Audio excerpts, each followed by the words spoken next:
I'm trying something new straight out of Ben Hogan's book. I first saw it with Caleb Ramirez out at Pebble Beach. Before they start the swing, they squeeze their arms together, they squeeze their elbows together to touch the sides. That's a great way to get a tight right upper arm throughout the swing, which, as I've described, is very important. It also gets the initial backswing with the hands on plane. If you start with a loose, flying, or floppy right arm in the backswing, it'll get you in trouble. Here's a video loop. Look at the elbows squeezed together. For the downswing, I'm just thinking about keeping my feet flat and having a really slow beginning to the pivot, where all I'm thinking about is turning my sacrum on that arc as if there were an imaginary bar stool behind me.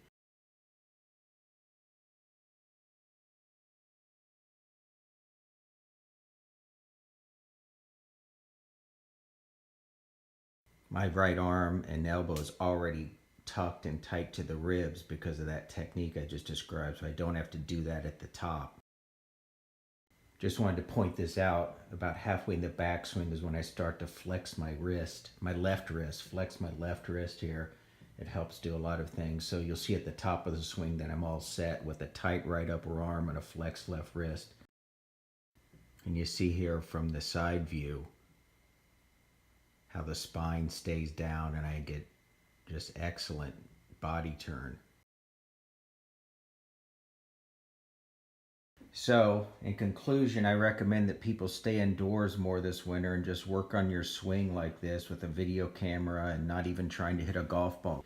It frees up your brain and you don't revert to all those bad habits.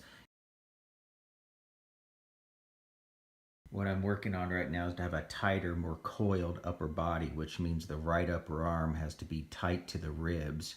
I'm doing that now from the very beginning by squeezing the arms against the body before I make the backswing.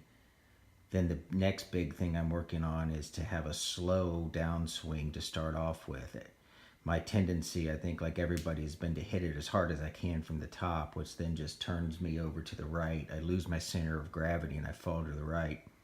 So if I can just stop spazzing out and slow down at the top and then save my acceleration for the last half of the swing, I'll do fine.